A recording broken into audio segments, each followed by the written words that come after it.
Welcome to the GTN Show. On today's show, we have all the action from the Inaugural PTO Tour in Edmonton. Plus, the London Marathon introduces a very women's-friendly, progressive pregnancy policy. Yeah, we've also got a new Guinness World Record for the first woman with Down syndrome to complete a sprint triathlon, plus some new and exciting tech that involves some shoes being designed for your individual run pace.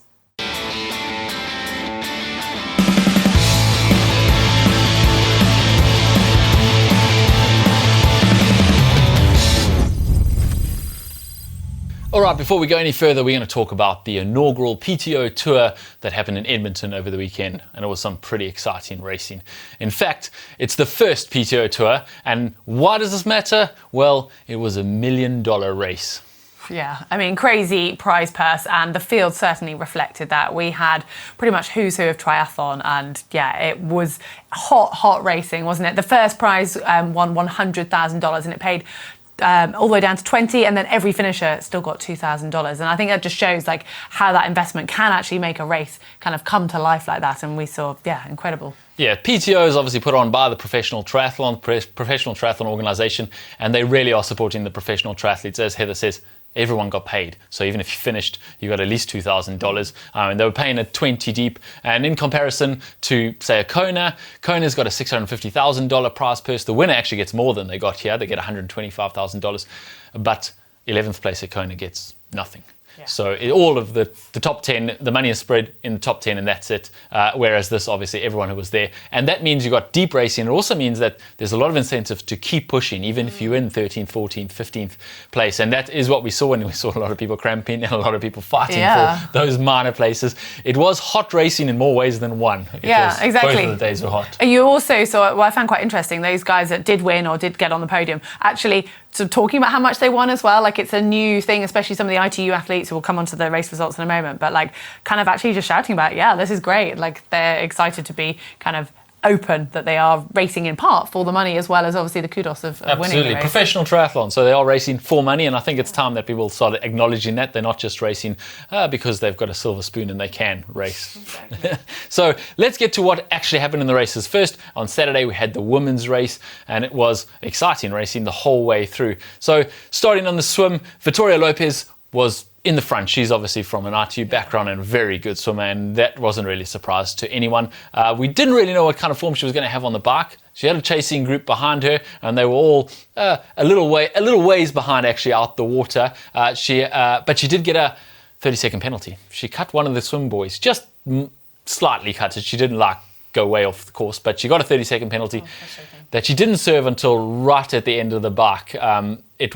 She biked really well. She was on a road bike with clip-ons. Oh, really? Yeah. So she made it hard for herself. But she biked really well, and she did hold her lead for a long time. But behind her, the other girls were really working hard. Yeah, I think it was Paula Finley, wasn't it, who was the biker of the day, who put in an incredible performance and rode out to the front and rode away from the rest of the field. I think she knew she had some very fast runners behind her to give herself as much as a buffer as she could. Well, behind Paula Finley, there was a group working hard to try to limit that damage, including the likes of Ashley Gentle, Ellie Salthouse, we had Nicola Spirig and Victoria Lopez. Sadly, Emma Pallant-Brown did have a puncture, and she tried getting that repaired, and she was one of the favourites for this race, so a bit gutting there. But it was Paula Finley with that home crowd support who came into T2 with a significant lead, over a minute and a half. But she was being chased down by Jocelyn McCauley, who had an incredibly strong bike, coming in second. All eyes had been before this as well on Laura Phillip. We hadn't seen her race a big race like this, and she had some work to do by the end of the bike, and she just managed to hold her own, but she was riding solo for most of it. So. Yeah, everyone had a bit of work to do by the end of the bike, because Paula Finley was not just biking really well, she actually took off running very solidly, but Ashley Gentle was the real mover in the field, and she was reeling in Paula Finley pretty quickly. She actually caught her 7Ks in, erasing that deficit of over a minute and a half in the first 7Ks, and she didn't look like faltering the rest of the day. Behind her, Laura Phillip was in third, but Chelsea Sodaro, who was 10th off the bike, was really moving, and she got all the way up to Laura Phillip's shoulder by 14 kilometers in, and eventually pipped her to the post. In front of her, Paula Findlay had held on for second place, but it was Ashley Gentle's race. She ran away with it in a very impressive 1:03.17 run for that 18Ks, which is not that much slower than many of the men ran. It was really impressive. So she took the inaugural PTO Canadian Open title and $100,000 prize purse. Paula Findlay taking second with $70,000. Chelsea Sodaro in third, taking home $50,000. Laura Phillip in fourth, taking home $40,000. And Julie Derrin came fifth, taking home $35,000. All in all, a very successful women's race and very exciting to watch. Yeah. Well, the men's race was equally as exciting, and there was actually a breakaway fairly early on in the swim, led by Henry Schumann, who was a wildcard entry, got that entry fairly last minute. But in his group, he had Aaron Royal, Alistair Brownlee, Ben Canute, Sam Laidlow, and Kyle Smith, and they managed to open up a little bit of a lead. Yeah, that was the lead pack, and behind them, the Norwegians were a little over a minute behind. Gustav Iden and Christian Blumenfeld a little over a minute behind out of the water, and then various other athletes, and a distant 4 minutes and 6 seconds back was Lionel Sanders. He wouldn't really play much part in the rest of the race, although he was always there and chipping away at the times. Brownlee and Laidlow, however, had big plans on the bike, and off they went. They put some time into everyone. They pretty soon had a gap of about 47 seconds on the chasers of Kyle Smith, and Gustav Iden and Christian Blumenfeld were about 90 seconds behind those leaders, and they were reeling them in slowly. So when the time they got off the bike, Alistair Brownlee and Sam Laidlow had about a minute on Gustav Iden, but he had brought Christian Blumenfeld and Frederick Funk with him, and about 20 seconds further back was Aaron Royal in sixth, and it was all to play for on the run. Yeah, it certainly was, and it was Sam Laidlow who set off at an incredible pace, actually dropping the Olympic champion, Alistair Brownlee, who sadly then did end up suffering cramps as a result, but he did finish, came home in 24th, which I think is always very game that he just battles it out and continues on with the race. But it was Sam Laidlow who was starting to get closed down by the Norwegians, who were working together, and I think people could see the powerhouse of those two sort of battling it out and closing that gap. But actually, as they caught up with Sam Laidlow, he then suffered some cramp. But it wasn't the end of the drama. He managed to get himself back on and was ended up finishing strong. But it was actually looked like we were going to have a really close race between the two Norwegians, between Iden and Blumenfeld. But sadly, Blumenfeld then got cramp. And then he managed to get himself back out onto the course and running strong again, closing that gap. But Gustav Iden, by this point, had opened up enough, even though I think he was maybe starting to look over his shoulder. He was glad that 18K came when the finish when it did. But yeah, Gustav Iden went on to win the inaugural PTO Tour there, and it was Christian Blumenfeld in second. So a 1-2 for Norway, and then third place went to Aaron Royal, who'd had a wild card. So yeah, very exciting top three. Well, Sam Laidlow did manage to hang on, and he completed in fourth place, and it was Frederick Funk who made the top five.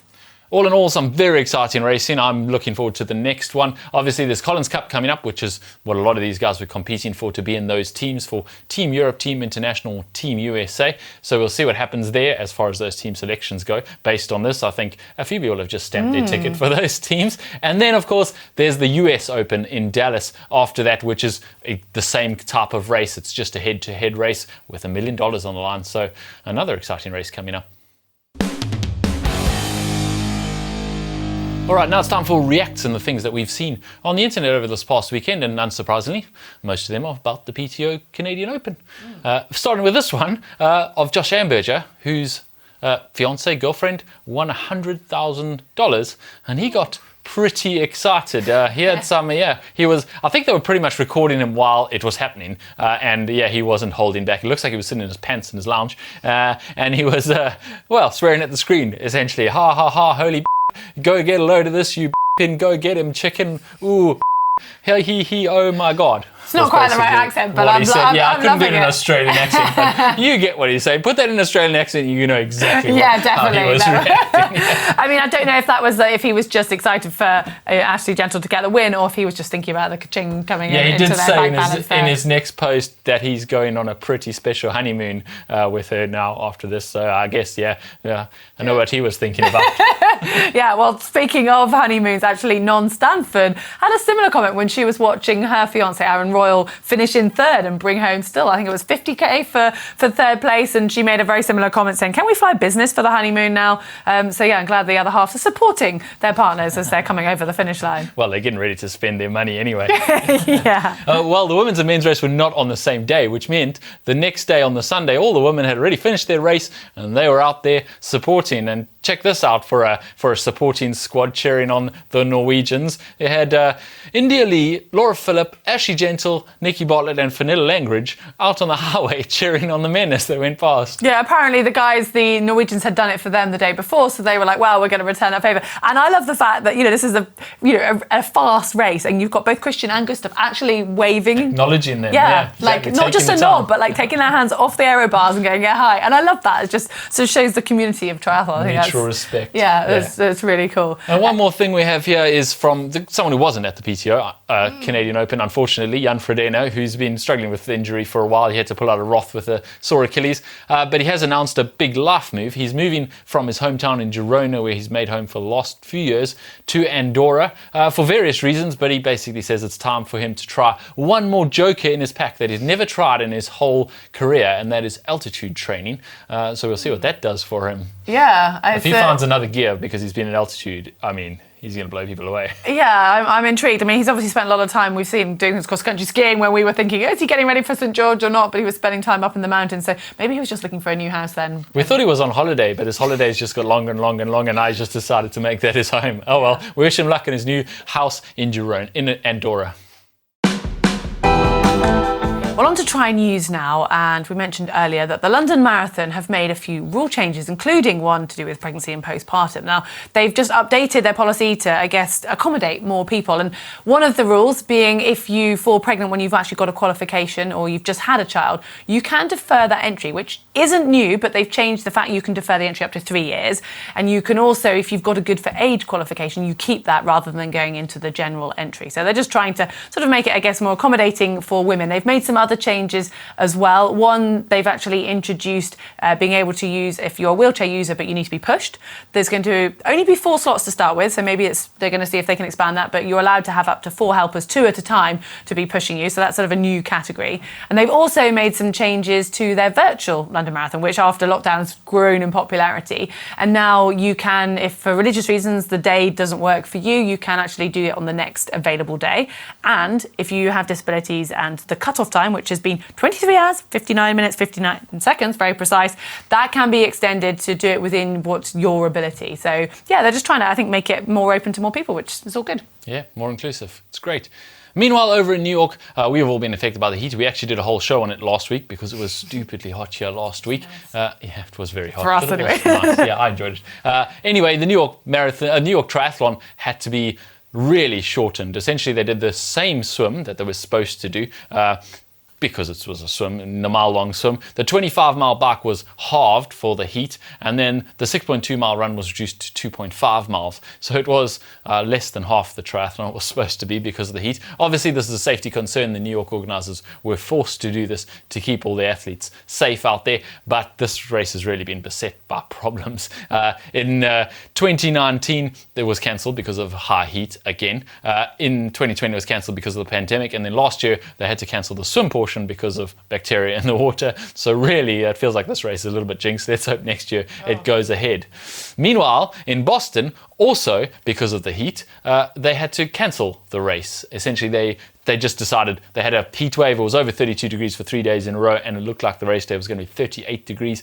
So they cancelled that race, and they moved it to August, to the 20th to the 21st of August. So yeah, the heat has been affecting people all over the world lately, it seems, and affecting triathlons too. Yeah, it's really scary, isn't it? But on to some different news. A new Guinness World Record has been set by Jane Kingdom, who is from Devon, down in the UK. She is the first woman with Down syndrome to complete a sprint triathlon. Now, she normally competes over the super sprint, but for this record, she had to actually up her distance to the sprint. Well, she actually completed this last August, but it's only been ratified by the Guinness World Records just recently. And she said her inspiration came from Chris Nikic, who you might remember or recognise that name. He was the first person with Down syndrome to complete an Ironman. And she used his quote here. Chris's motto is to get 1% better every day, and that's what she employed for her day-to-day life and her training, which is pretty cool. And she's also raised £20,000 for the local hospice down in North Devon. And she's not stopping there because she's now aiming on for this 6-mile swim in the Serpentine, so 10k of swimming, which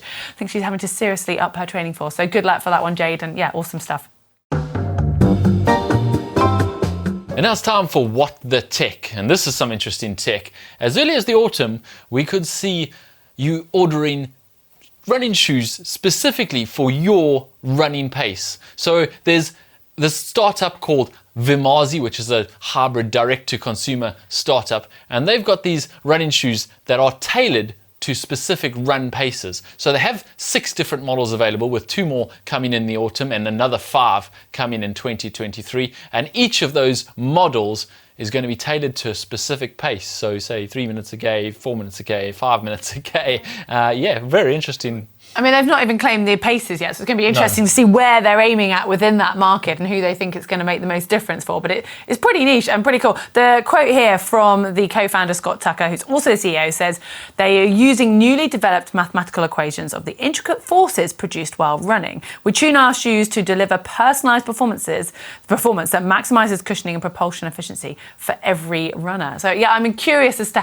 how that would look different. So they're not giving much away. So different paces have different propulsion in different places and different cushioning in other places, depending on how fast you're running, which is going to beg the question, like, before you go out in the morning, you got to go, well, should I put on my 3:30 per K shoes, or should I put on my 4 minute per K shoes today? I'm really not sure how I feel. And what happens if you get the shoes wrong? Yeah, do they then slow you down and not work at all? Good question. We'll have to wait and see.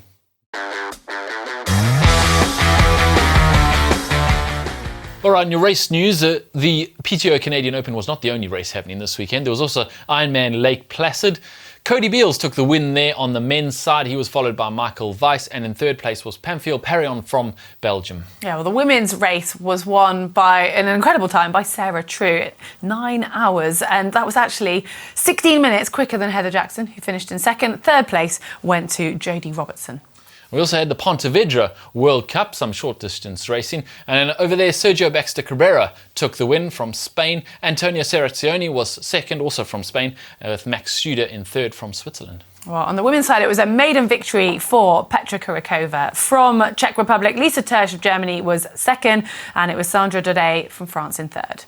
Well, we also have some racing coming up this weekend, some pretty exciting racing. It's the Commonwealth Games, just up the road from us in Birmingham, and that's going to be some exciting racing. On the women's side, Flora Duffy will be back in action. Yeah, she's got to be the favourite, hasn't she? She's got to be the favourite, especially after her win the other day.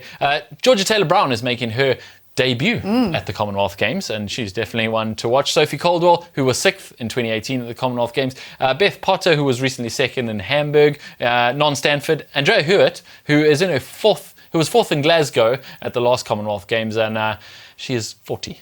It's just quite impressive. I know, she's made a comeback for them. It's great to see. Really impressive. Yeah, we've also got Natalie Van Kerveden from Australia, who's going to be making that break. So it's going to be an interesting format. See, it does look like the Brits are going to feature quite heavily in front of a home crowd, but obviously it's Scotland, Wales and England for those of you who aren't from the UK and kind of don't get that. So it just adds to the mix and makes it quite exciting. Well, on the men's side, it's looking like it could well be a battle between Hayden Wild and Alex Yee, and we've seen those two come head-to-head quite a lot since the Olympic Games. They've actually had 2 wins each this season, with a bit of controversy around an accident it was Leeds, wasn't it, when Hayden Wild took a few out apparently. But we've also got Henry Skuman racing quite quickly after having just raced on the weekend. But he is the reigning champ, so maybe a bit of pressure for him. We've also got Jake Birtwistle, who finished second back in 2018, the last Commonwealth Games. Matt Hauser, who's been in good form recently with a second at Hamburg. And Tyler Misselchuk, representing Canada, could be in the mix as well. So, yeah, we'll bring you the results next week, but it looks like it could be some